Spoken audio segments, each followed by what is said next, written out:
Oru Manushyan. Oru Manushyan Comprehension I. Question 1. How far was the big city from the narrator's hometown? Answer. It was some 1,500 miles from home.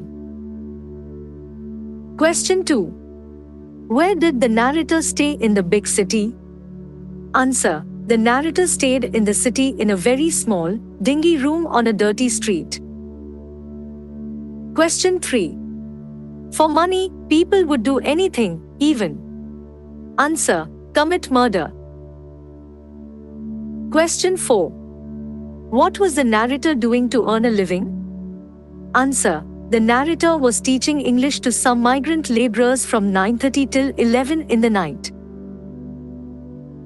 Question 5 was considered great education there. A. Learning English. B. Learning to write an address in English. C. Writing addresses at the post office. Answer. B. Learning to write an address in English. Question 6. What reason did the narrator give for sleeping all day and having food in the evening? Answer. To save the expense of drinking my morning tea or eating the noon meal, the narrator was sleeping all day and wake up at 4 in the evening. Question 7. How much money did the narrator have in his pocket as his life savings? Answer. The narrator had 14 rupees in his pocket as his life savings. Question 8. The man who came forward to pay the narrator's bill was A. A man with a red turban. B. A person dressed in a suit. C. A money lender. Answer. A. A man with a red turban. Oru Manushyan Comprehension 2.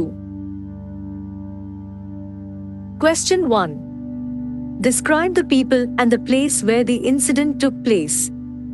Answer. The people of the city had never been known for the quality of mercy. They were cruel people.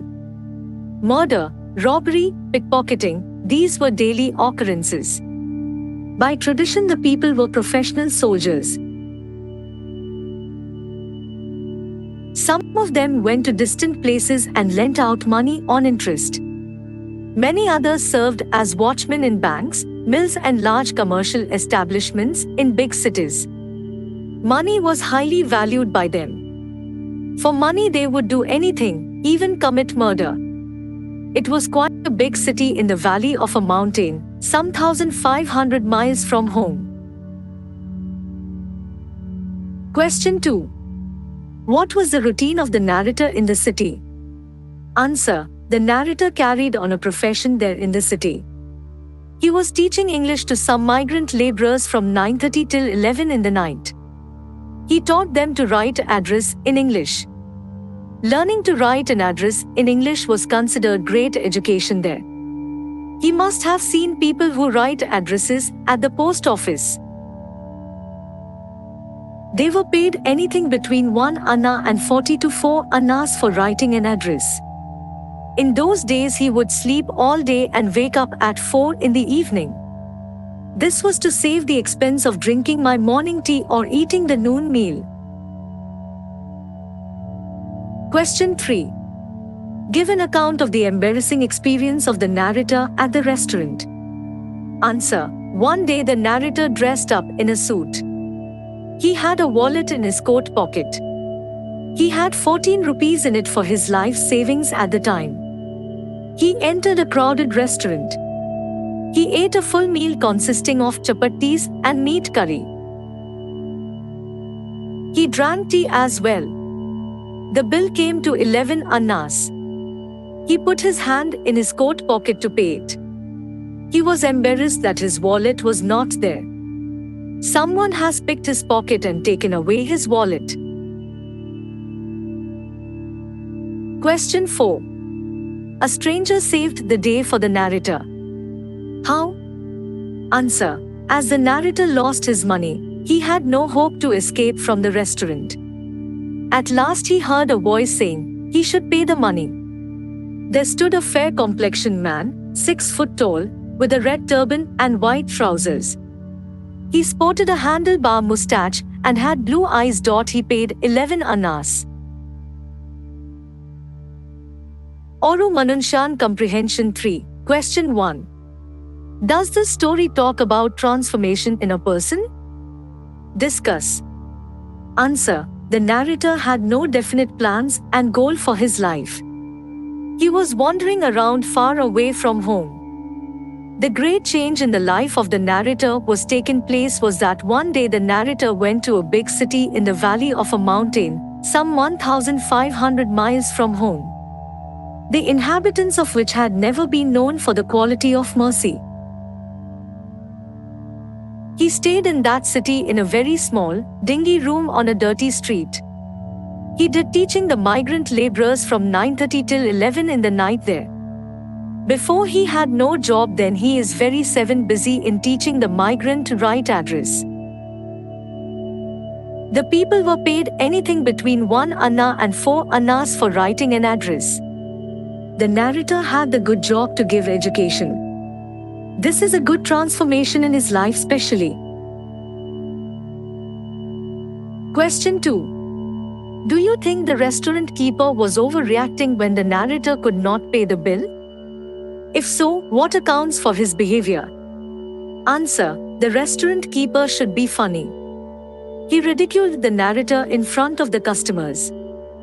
About 50 people doubted along with the restaurant keeper that he must have something on underneath. His behavior is completely embarrassing. Oru Manushyan additional question and answer. I answer the following questions. Question 1. What type of people from the city? Answer. The people were cruel people. Question 2. By tradition, what was the profession of the people? Answer. By tradition, the people were professional soldiers. Question 3. What work did the narrator do in the new city? Answer. The narrator was teaching English to some migrant laborers from 9:30 till 11 in the night. He taught them to write addresses in English. Question 4. What was the bill in the restaurant? The bill came to 11 annas. Question 5. How was the stranger appeared? Answer. The stranger was very fair complexioned, 6 foot tall, with a red turban and white trousers. He sported a handlebar moustache and had blue eyes. Question 6. What was the name of the stranger? He said. What did the narrator say for it? Answer. The stranger said that he had no name. Then the narrator replied that his name must be Mercy. Question 7. At the end of the poem, what did the narrator understand about the stranger? Answer. The stranger took out from his various pockets about 5 wallets. Among them was the narrator's. Thus he came to know that he is a thief. 2. Question 1. I have no name. Who said this? A. The narrator. B. The restaurant keeper. C. The owner. Answer. A. The narrator. Question 2. The narrator went with the stranger because A. He is familiar to the narrator. B. He gave back the narrator's wallet. C. He paid the money for the bill. Answer. C. He paid the money for the bill. Question 3. How many people agreed with the restaurant keeper? A. 20 people. B. 100 people. C. 30 people. Answer. C. 30 people.